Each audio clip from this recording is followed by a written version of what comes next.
Chapter 7. The Ely Years. June is one of those wonderful wives who go with their husbands no matter where they go and no matter how unhappy they are doing it. So with June. She gave up the good life in Duluth, the friends she had, the clubs she belonged to, and all the rest. Along with myself and our 4 sons we had, she trooped to Ely, and for the first time entered the business world. Before, she'd been a housewife at home, while my office was miles away downtown. Now she was an equal partner in a business she had to learn. This on top of raising 4 sons, ages 5 to 19. When I announced I was leaving the Arrowhead Network and was going to Ely to establish station WELY, my friends descended on me with remarks, the most mild being, "Are you crazy?" and "Are you out of your mind?" They reminded me that I was leaving a good job with years of seniority. I was. That I was a sick man.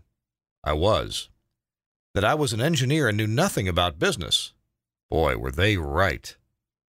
I did not even know what a broadcast station rate card was. I had to go to my friend, Bob Kennedy, who owned KOZY in Grand Rapids, and ask him, "What is this thing called a rate card?" And their most crushing argument, there had been a radio station in Ely, and it could not make it, and had closed down. The market was too small for a radio station. But I was coming from the Morgan Murphy stable of fighters, and I could do all things, and feared no one. The station before was WXLT, who had operated a couple years but failed to win over the people and the business firms in Ely, and reluctantly closed the doors and left town. My WELY replaced them. 4 years before, I had picked my way along lonely, deserted, snow-covered roads in that cold New Year's Eve. That new station in Ely, WXLT, was about to come on the air, but first the FCC required certain electrical measurements to be made on the transmitting equipment and to be submitted to Washington for approval. Radio consulting engineers do this, and I was one of those. And because I was close by, I was asked to journey to Ely to do these things for the soon-to-go-on-the-air station. And, of course, it had to be done on New Year's Eve because they were so anxious to start. And so June's husband rushed off to do the job, ruining another New Year's Eve. When a girl marries her handsome, brilliant electrical engineer husband, she somehow envisions that he would be at the radio station 9 to 5 and would always be by her side for all the important events in their married life, the birth of their children, birthdays, anniversaries, Christmas, New Year's Eve, and all the rest. Then, after the honeymoon wears off, she discovers she owns only a part of a man. The broadcast world owns the rest of him, maybe even the biggest part of him. So here I am, plodding along those deserted roads between Duluth and Ely on that cold New Year's Eve night. In Ely, I was met by a very excited young man, Charlie Ingersoll, who was heading the station to be. Through the night, hour after hour, I made the electrical measurements and adjustments, and then we were ready to put the station on the air for a test program. Of course, it was 3 a.m. then, but who noticed the darkness or the time? Charlie excitedly called his parents in McGregor, Minnesota, 110 miles away. Could they hear his station? No, they could not. The distance was too great for this WXLT signal to reach, and besides, the air was filled with other signals drowning WXLT out. Wearily, I went to bed in a room at the Forest Hotel there in town. It was now 5 a.m., and another New Year's Eve had been shot. Little did I dream, and how could I possibly know then, that 4 years later I would be back in Ely, and then the abandoned WXLT would be mine. Same building, same tower, same transmitting equipment. How fortunate it is we cannot see ahead. Doing so would hopelessly confuse us, and we would not be able to function. Not being able to look ahead is one of the best things we have. That and time, which is pretty good too. Time keeps everything from happening all at once. Now it is the summer of 1954, and I had said goodbye to my boss and to the Arrowhead Network, and I was in Ely to put my station, WELY, on the air. My son, Gary, now 19 years old, and I journeyed to Ely and set about building the station. We took over the old WXLT building, transmitter, and tower, but now the time had come to make changes, lots of them. The studio and offices had been located on the main floor. The basement was just an area with dirt floor and nothing else except a hot air furnace. I had a concrete floor poured in the basement, and that is where our studios were built. Upstairs, in the old studio office portion of the building, then became our home. June and the other 3 children remained in Duluth, selling our home there and packing up for the move to Ely. A delightful young couple, John and Marion Dickinson, purchased our home in Duluth in the end, with husband John first having a carpenter thoroughly inspect the house to make sure it was sound. It was. And Marion also insisted her father, a prominent Duluth attorney, come to the house to inspect it. He did, and it was just after cocktail time when he had paused a few minutes, and when he wandered around our home, he kept telling daughter Marion that this was the most wonderful house, and she certainly should buy it. Once he stood leaning against the kitchen stove, asking where the stove was located. Marion gently pointed this out, and in the end, I'm not sure Marion took her father's cheerful advice too seriously. So they moved in and were there for some years until Marion contracted muscular dystrophy and I suppose is now gone. The last time June and I saw lovely, cheerful Marion was when we watched her being wheeled into the Pickwick dining room in a wheelchair in Duluth. June and I were dining there that night, and we saw her across the room. We cannot help but ponder the ways of our Lord. After the basement floor was poured, we looked around for a carpenter and found a real jewel. Hjalmar Jader, a thin, energetic Swede of 50 or 60 summers and winters. He walked in, looked over the lines we had drawn on the floor, showing where we wanted walls erected. Who needs blueprints when one can draw lines on floors and point here and there? This was all Hjalmar needed. He went over to the phone and yelled into it, "Gimme the Vernoth lumber yard." This was long before dial phones in Ely, but the town did have telephone operators, and homes and places of business did have numbers. You picked up the phone and gave the operator the number, and she connected you. But not Hjalmar. He did not bother with numbers. He just said, "Gimme the Ace Hardware," or whatever place he wanted to reach. His commanding voice did the rest. Immediately after he had phoned in his first order for lumber, he began pacing the floor, saying, "What's taking them so long?" The lumber yard was 6 blocks away, but they did deliver the lumber in 20 or 30 minutes. Such is a small town. And Hjalmar was a man of action. I remember hearing him say, "Here it is Monday, tomorrow's Tuesday, the next day is Wednesday, half a week gone by, and nothing done yet." I never did figure that one out, but who could figure Hjalmar out anyway?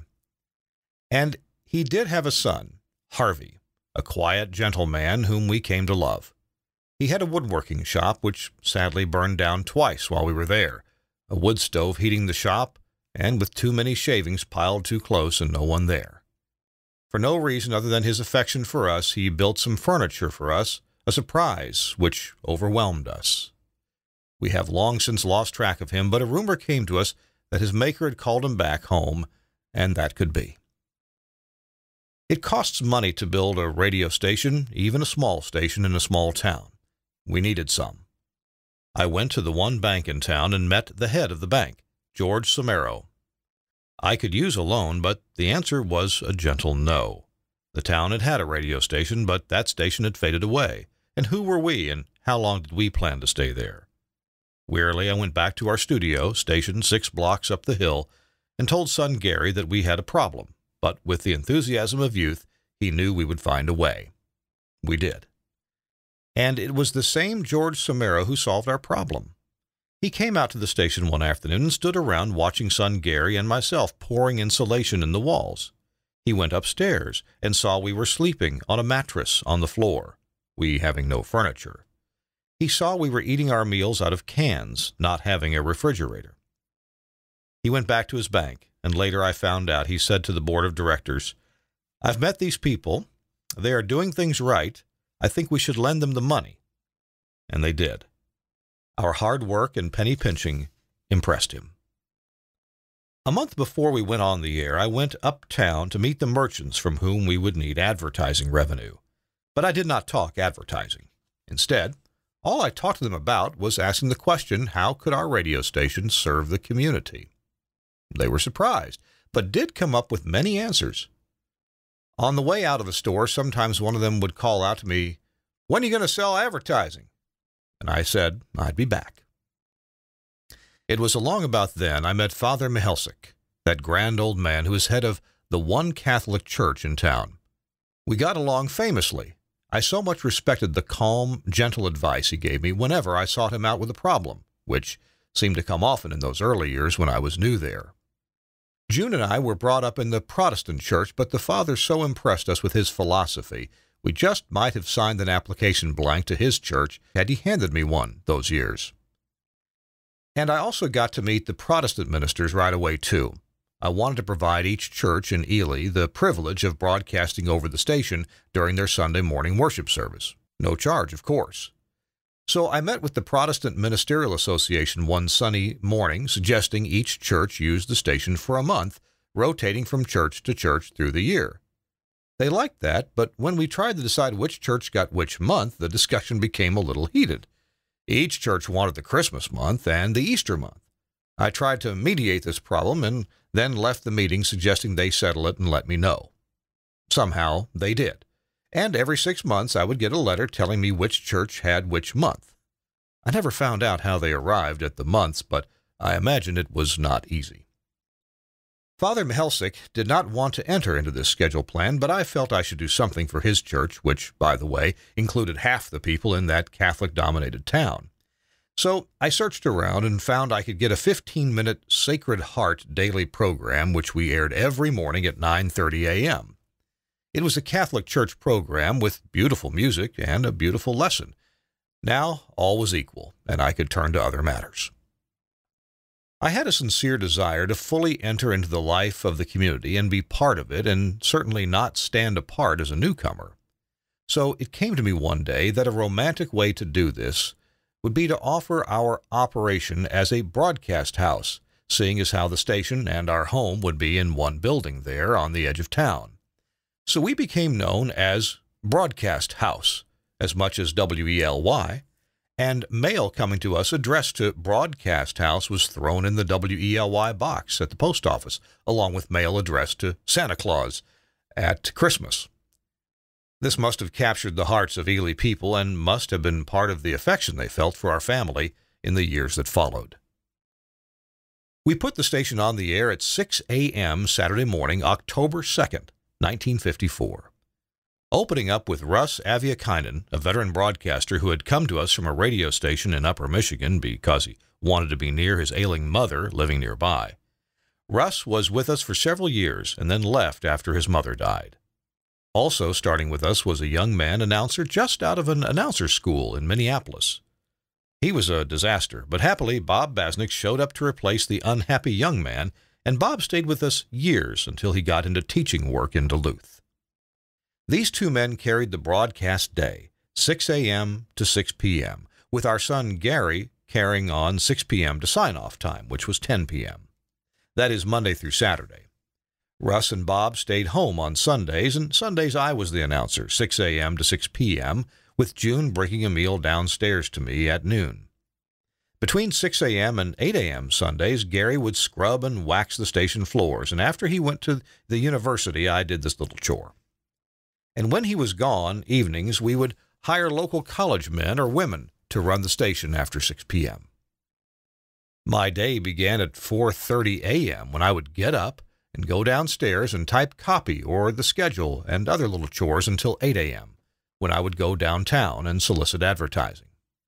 We never did have a salesman. I did it all. We were successful. The station was in the black the first month and thereafter. But that first exciting morning, the morning the station went on the air with the entire town tuned in to find out what our new station was going to be like, included a very inebriated man who staggered in after we had been on the air 15 minutes. He apparently had just come from an all-night bar and was waving a dollar bill, insisting we play a request tune for which he was going to pay us. I told him we did not take money for request songs, but with the insistence of a drunk, he forced the money on us. The first dollar we earned in Ely, and which I still have today. We played his request. It was Indian Love Call, and he happily staggered out with that tune ringing in his ears. June was raising our 4 sons upstairs and doing endless office work downstairs. She would put a pan of food on the stove and dash downstairs and then forget the food, and there goes another pan. Once she was boiling eggs, and the pan ran dry, and the eggs exploded, splattering all over the ceiling. One day she tied the smallest one in a potty chair and forgot him. Coming back an hour and a half later, he was still sitting there, most unhappy. These were very busy, hectic months, but we were succeeding being an influence for good in the community. The people in Ely loved us. Endlessly they brought food, for what reason I don't know, except that they knew June was terribly busy. Again and again I was stopped on the street and was asked if we were doing all right financially. If we were not, there would be fund drives to help us. We did not need help. It seems when you are truly an influence for good in a community, your needs are somehow taken care of. The big chief in the sky seemingly has laid that rule down for all of us, although many people do not know about it. Then there was this wonderful, sweet family, a father and mother and teenage daughter, who would come to our radio station every Saturday morning and put on their 15-minute religious program. He was the pastor of some tiny, obscure church at some crossroad out there somewhere. I imagine his church never had more than 15 or 20 parishioners, and he always insisted on paying $15 for airtime. We did not want to take it, but they were very proud and insisted we take their money, which often was in nickels and dimes and quarters, right from the collection plate, I suppose. Only at Christmas and again on Easter would they accept free airtime. But June and I found a way. At the end of the year, we would add up the money they had paid for program time that year, and we would then double it and make a contribution to their church. No church will refuse a contribution, and they did not, although they cried when we gave it to them. We left Ely, and I have no idea what happened to those wonderful, gentle people. But they've not really left us. In our home today sits the piano their teenage daughter used to sit at as she played accompaniment for her father and mother as they sang religious hymns before and after his sermon. We took that piano with us when we left Ely. It had been a gift to June from her father and her mother, so it really was a family thing. Today, when I walk by that piano, I can so vividly see that beautiful trio of God-loving people. I can almost reach out and touch them. Our Lord has sent some wonderful servants of His to be among us. Then there was the WELY Santa. I wanted a Santa to read children's letters to Santa at Christmas time, and on inquiring around, I found miner Dan Toms was and had been the official Ely Santa for many years. I approached him, but he declined. He had been Santa for so many years, he was now tired of all those church Christmas parties, those lodge parties. Go find someone else. But in the end, he did come to the studio afternoons a couple weeks before Christmas and would read each child's letter. Many names he recognized. These children had mothers and fathers whose letters he had read to Christmas parties so many years before. But one thing was wrong. Dan had a high-pitched voice, and everyone knows Santa's voice is a low, ho-ho-ho sort of a voice. I was horrified at that first broadcast, and I went to him suggesting he lower his voice way down. On the next broadcast he did, and he definitely was a regular Santa, and I was happy. And that is when the station phone began ringing. Who was that fake Santa? That was not the real Santa, the Santa the town had known since time began. I went back to him and told him to go back to being the real Ely Santa, and he was. And each year he would tell me he just could not be Santa again. But each year, there he was in front of the WELY microphone, high-pitched voice and all. All letters to Santa were thrown in our box at the post office. Where those wonderful letters went in years past, I do not know, but now that we were there, we were Santa. A week after we went on the air, I came on Sunday afternoons at 4 o'clock with my Hello Neighbor program, in which I discussed things that had happened in the station through the week, and things that had happened around town that week and in the past. It was sort of a poor man's Paul Harvey program and about 15 minutes long. That was in 1954. And now, many years later, I still had the same Sunday afternoon fireside chat, although in those years there have been some gaps between radio stations.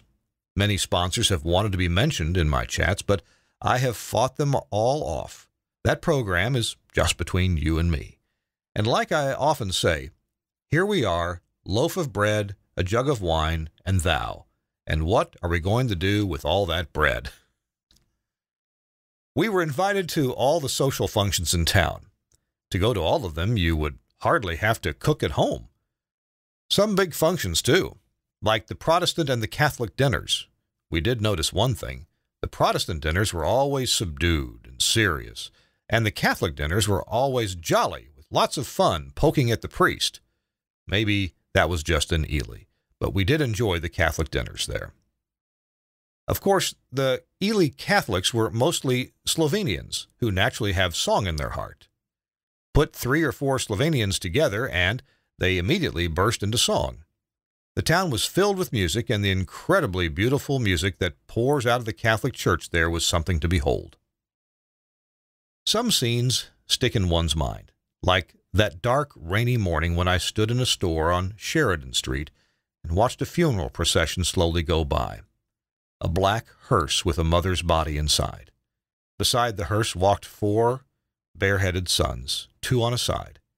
It was raining, but they walked by, oblivious of the rain, walking beside their mother on her last trip to the grave. This was but one indication of the deep sentiment shared by all those wonderful Ely people. After we had been in Ely 1 year, my old boss Morgan Murphy drove to Ely to ask me to come back into his organization. I had to sadly say no, as I loved the man, but walking back into the old situation I just could not do. And it would have been harder, too. I was then 46 years old and no longer had the resiliency of my old self when half that age. He got June aside and asked her if she was happy there, and she lied like a trooper and said she was very happy, although she was not. The social life so important to her was not there, mostly because she did not have the time for anything outside the station. It was so unusual that he drove to Ely just to talk to me. I was impressed. The normal way of meeting my old boss was to receive a telephone call from his secretary the day before with her saying, "Mr. Murphy will see you in his office tomorrow morning at 10 a.m. And you were in his office tomorrow morning at 10 a.m. Of course, I had much freer access to him and his office, but for most of the world that was the way it was done. He went back home and from then on did not build any more radio or television stations. After that, he bought and sold properties, but the old days of establishing entirely new properties was over. Then came television cable. One morning, a member of the city council came to the station saying he had been appointed by the council to seek me out and ask if I could somehow bring television into Ely. The city was located behind a hill and could receive only very snowy pictures, if at all. The 2 TV stations in Duluth could not be received, and no other stations were anywhere around. I said I would look into it. Reading the Wall Street Journal, I was aware that there was such a thing as cable television in the mountains, in the east and the west, and possibly other places. I got in my car and drove to places in Wisconsin and in Michigan where I heard there was some crude cable systems operating. The towns were Rice Lake and Rhinelander, Wisconsin, and Houghton Hancock, Michigan. I came back to Ely knowing something about cable TV, but not much. One thing I had found out was that I would need a franchise from the city in order to string cables on city power poles up and down the streets in town. I went to the city council and told them this. They said they did not know anything about franchises and suggested I write one, which they would sign. I did. It was half a page long, the shortest franchise in the history of cable television. All it said was that I was welcome to hang my cables on city power poles. Today's franchises likely are 50 pages long and include everything 6 lawyers can think of, which is considerable. I proceeded to build a television cable system starting with a 4-tower array over across the golf course near the station, with a 5th tower across the gully also near the station. Son Gary and his friend erected those towers greatly frightening me as they hung on swaying beams high above the ground. A local contractor came out and dug all the holes for the towers and guy anchors and refused to take a penny in payment for his services. I insisted on advertising his firm free of charge, and in the end he agreed to have me do this, but told me to tell people in the ad they should not call him as he had all the business he could handle. Just don't ask them to do their job. The towers went up and cables were run to the station nearby. Excellent pictures were received from the 2 TV channels in Duluth, channels 3 and 6. Now the time had come to run the cable downtown to customers, but also now I was out of money. So a trip down to George Somero's bank asking for a loan. I was turned down, gently of course, but with a definite turn down. George could understand radio, but television cables were so new he just could not visualize how they worked, so it was a no. I went back to the station and found I had just enough cable to run down the street to George's home. Happily, he lived on that side of town. That afternoon, I ran the cable to his house and to his TV set in the living room, and then left. The next morning, George was on the phone all excited about the TV pictures he had watched the evening before. So vivid, he said, he could see the sweat on the boxer's face, and suggested the next time I was downtown would I come in and see him about that loan. It just so happened I was in town 5 minutes later, and I sat down at his desk, and there was a loan. Now I began running cable up and down city streets, but a lot more money was needed and beyond the legal lending ability of George's bank. So I turned to my good friend, Carl Johnson, who owned and ran Northwest Radio Company in Duluth. And he let me take cable from his store with sometimes amounts up to $10,000, all of which was shortly paid back, of course. But I was picking up money from my cable customers too, of course.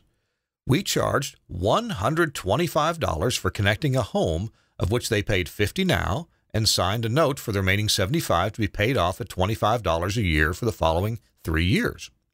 I took these notes to George's bank as collateral on our loan. The cable slowly spread through town, taking a year to get to the other side. In the end, we had 1,100 customers, each paying $3.50 per month for the service, and still owing me $55,000. But I could not find a technician to service the miles of cable and all the amplifiers on poles all over town. So I was the serviceman, the only one we had the years we were there. With 1,100 customers, there were bound to be trouble calls. But mostly it was June who took these trouble calls over the phone. A call would come in from a very irate lady customer telling June the cable had been out for a week and they weren't going to pay for service they did not get. June would immediately side with them, telling them she wouldn't pay for service that they didn't get either, and June would also suggest they tear out that month's coupon from the book and just not pay it. About that time, the angry lady would begin to hedge a bit, saying, well, maybe it was not a couple weeks, but a shorter time. The truth likely was a tube had just burned out in their set, and the set was still warm when the lady called us at the radio station. And the customers did pay with coupons. The printer would deliver to us sets of 24 coupons on which we would print the customer's name and address, and we would staple these coupons into a folder and mail to the customer. This we did on our kitchen table evenings to all 1,100 customers. The customer would then take the coupon to the bank downtown and make payment there. Now that we had a cable system along with a radio station, I had even more work to do. It was still up at 4:30 a.m. and after 8 a.m. calling on radio station customers, as well as shooting trouble calls on the cable system. That is Monday through Saturday, and of course Sundays I ran the station alone all day. In the 5 years we were there, we did not take one day off. But everyone should notice we were successful, very successful. The young people today think there is some magic way to become successful. There isn't. It's just plain hard work. Paul Harvey has said, lots of people want to arrive at a successful destination without making the trip. Well, we made the trip. There were problems, several a day. So wearily I would strap a ladder on top of my car and drive to the trouble spot. The mini amplifiers were in metal boxes high up on poles, so I had to climb a ladder at each trouble spot. In the wintertime, with temperatures around zero and the wind blowing, it was with numb fingers I adjusted the controls on the amplifiers. Many of the trouble calls were in homes. The pictures had gone off. With a small portable receiver, I showed them the signal was still on the cable, so it must be their set. I got into a lot of homes those days. One home I went into revealed a TV tube so old it would only show a dim picture. Why should they pay for cable service when the pictures were so dim? A month later, I was back at that home again, only now the picture tube had faded down to where there was no picture, only sound. Their complaint now was that the cable sound was weak. I don't remember what happened in that home, but they did indeed have a TV set problem. One joker made some adjustments inside his TV receiver, making the pictures upside down on the screen. He then called me complaining that we were sending out upside-down pictures, and we had better stop that. What he was really after was to have me talk about his set on Sunday afternoon's Hello Neighbor talk show. He got his wish, and no more upside-down pictures showed up around town. I wired up a slide projector operating system on Channel 4. With drawing pen, I would sketch weather forecasts and other news items, changing the wording several times a day. On election nights, I would hurriedly sketch in the latest returns and quickly get them on Channel 4. Then I would sit down at the WELY mic and read the same returns, complaining that the cable Channel 4 had beat WELY with returns, darn it! I dreamed of the time when I could replace the slide projector with a TV camera, but the astronomical cost of TV cameras at that time made that impossible. Today, one can buy a beautiful TV camera at any TV supply store and at a very low cost, and in color, too. One day, a man came from Duluth and visited his Ely friend and commented on the clarity of the TV pictures. He asked his Ely friend what kind of antenna did he have. The Ely friend took the Duluth man outside the house and pointed at our receiving towers almost half a mile away, way across town. The Duluth man, a bit awestricken, said, "You sure have a long lead-in," and I guess it was a bit long at that. Time went by, and then the 2 iron ore mines in Ely closed, and the town panicked. As far back as anyone there could remember, those mines had operated, providing jobs for fathers followed by sons. There was no other industry in town. The mines had always been the only industry, and now that was gone. It was with shock that June and I looked over the situation. We realized that there were 1,100 cable customers of ours who still owed $50 on that cable connection note they had signed with us. Now, everyone was out of work, and no one knew where the next meal was coming from. So June and I prayed over this, and in the end, wrote each of these customers a letter, telling them we were tearing up that note and they owed us nothing. Then the telephone calls, the letters, and cards came in, thanking us for doing this. We felt we didn't need the money, and it was the Christian thing to do. I was sitting, mulling over this one day, and suddenly it dawned on me that what I had done was illegal. I had destroyed the collateral held by the bank against their loan to me. I hurried to George Samaro at the bank and humbly confessed to my terrible mistake, but George just laughed and tore up the collateral notes and told me to forget it.